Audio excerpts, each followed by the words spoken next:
எல்லோருக்கும் வணக்கம். இன்னைக்கு நாம பேசப் போற ஒரு விஷயம் அன்பு. ஆனா இது ஒரு பெரிய புதிர் மாதிரி இல்லையா?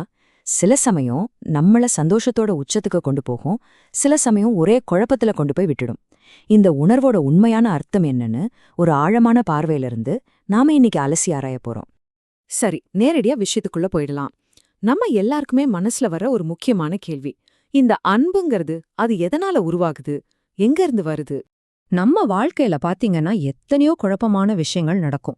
உதாரணத்துக்கு, தியாகம் செஞ்ச பெத்தவங்கள விட்டுட்டு ஒரு புது உறவுக்காக ஒரு புள்ள போகுது. இல்லனா பணம் இருக்கிறவங்கள சுத்தி ஒரு கூட்டம் இருக்கு, பணம் போனதும் அந்த கூட்டம் காணாம போயிடுது. திடீர்னு வர்ற ஒரு ஈர்ப்பு நம்ம காதல்னு நினைச்சுக்கிறோம், அது நிஜமாவே காதலா? சில சமயம் நம்ம நல்லது செஞ்சா கூட நமக்கு வெறுப்பு தான் கிடைக்குது.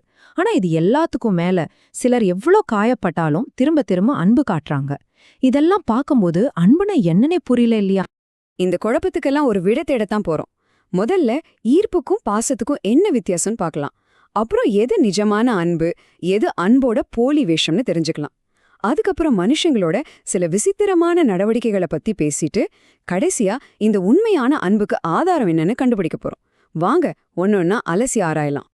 சரி, நம்ம முதல் பகுதிக்குள்ள போலாம். ஈர்ப்பும் பாசமும். ஒரு துணை மேல வர்ற அந்த ஈர்ப்பு பெத்தவங்க காட்டுற அன்பை விட ஏன் சில சமயம் அவ்வளவு வலிமையா தெரியுது? இந்த கேள்விக்கு இந்த ஆதாரம் ரொம்ப பழமையான ஒரு வசனத்தையே மேற்கோள் காட்டுது.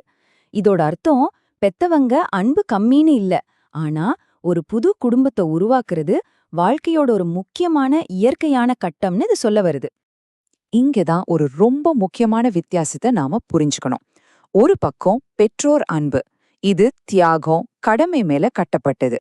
இததான் அகாப்பேன்னு சொல்றாங்க, அதாவது எந்த நிபந்தனையும் இல்லாத அன்பு. இன்னொரு பக்கம் ஒரு துணை மேல வர ஈர்ப்பு, இது பெரும்பாலும் நம்ம உணர்ச்சிகளை பொறுத்தது.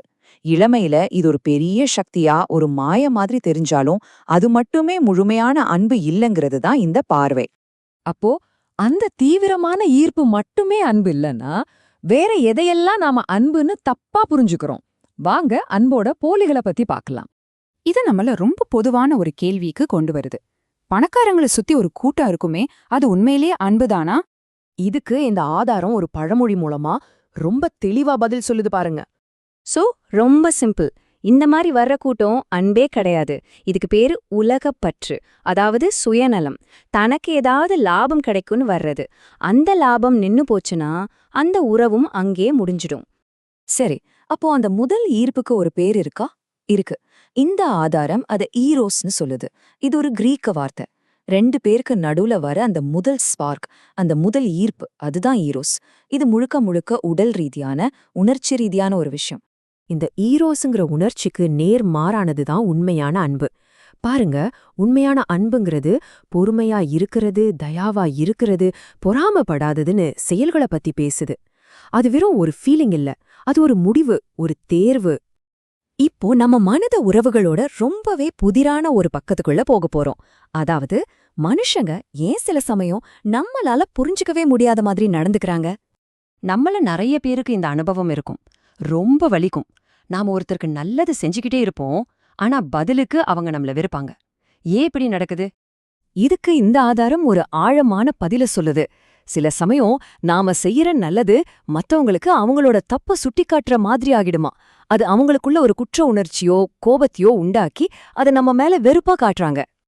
ஆனா அந்த வெறுப்புக்கு மத்தியிலையும் அன்பு காட்டுறதற்கு பாருங்க, அதுதான் அன்போட உச்சக்கட்ட வடிவம். அதுக்கு பேருதான் அகபே. நிபந்தனையே இல்லாத, சுயநதமே இல்லாத, தியாகம் செய்யற அன்பு. அதாவது நம்மள காயப்படுத்துறவங்க கிட்ட கூட அன்பு காட்டுறது. சரி, அன்போடு போலிகளை பத்தி பார்த்துட்டோம், உண்மையான அன்போட குணங்களையும் பார்த்துட்டோம். இப்ப நாம கடைசி கேள்விக்கு வர்றோம். இந்த உண்மையான அகாப்பே அன்போட ஆதாரம் என்ன? அது எங்கிருந்து வருது? இதுவரைக்கும் நாம பேசினத ஒரு சின்ன சுருக்கமா பார்த்திடலாம். 3 விஷயங்கள். உலகப்பற்று, இது சுயநலத்திலிருந்து வருது.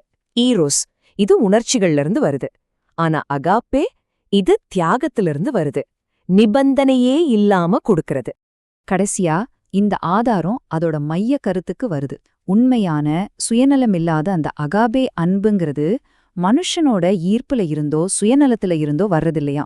இந்த பார்வையோட முடிவு என்னன்னா, அன்பு தேவனால் உண்டாயிருக்கிறது. ஆக இந்த முழு பகுப்பாய்வும் நம்ம ஒவ்வொருத்தர் முன்னாடியும் ஒரு முக்கியமான கேள்விய வைக்குது. ஒரு நிமிஷம் யோசிச்சு பாருங்க. உங்க வாழ்க்கையில நீங்க குடுக்கிற அன்புல, நீங்க வாங்குற அன்புல எந்த வகையான அன்பு அதிகமா இருக்கு?